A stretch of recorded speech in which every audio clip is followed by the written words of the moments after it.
গৃহিণী নাকি চাকরিজীবী মা, কে সেরা? এই প্রশ্নটা অনেক দিন ধরে সমাজের আলোচনার বিষয়, কিন্তু আসল সত্য হলো মা মানেই সেরা।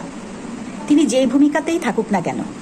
চলুন বিষয়টা নিয়ে একটু আলোচনা করি। গৃহিণী মা, তিনি সময় দেন পরিবারকে, সন্তান, স্বামী, শ্বশুর, শাশুড়ি সবাইকে সময় দিয়ে যত্ন নেন। সংসারের প্রতিটা কাজে তার ভূমিকা থাকে, যদিও সেটা টাকার অঙ্কে হিসাব করা যায় না। গৃহিণী মা সন্তানকে কাছ থেকে সময় দিয়ে বড় করতে পারেন, তাদের শৈশবের প্রতিটি মুহূর্তে উপস্থিত থাকেন। চাকরিজীবী মা সংসারের আয় ব্যয়ের ভার ভাগ করে নেন, সংসারের স্বপ্ন পূরণে এগিয়ে আসেন। তিনি নিজের মতো করে ক্যারিয়ার তৈরি করেন, সমাজে দৃষ্টান্ত স্থাপন করেন।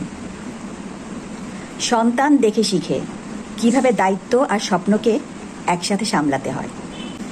তাহলে কে সেরা? গৃহিণী মা ভালোবাসা, ধৈর্য আর সময় দিয়ে পরিবার গড়ে তোলেন। চাকরিজীবী মা কঠোর পরিশ্রম, আত্মত্যাগ আর অর্থনৈতিক অবদান দিয়ে সংসার চালান। দুজনের পথ আলাদা হলেও লক্ষ্য একটাই, পরিবার ও সন্তানের সুখ সমৃদ্ধি। তাহলে কে সেরা? এই প্রতিযোগিতা থাকার কথাই না।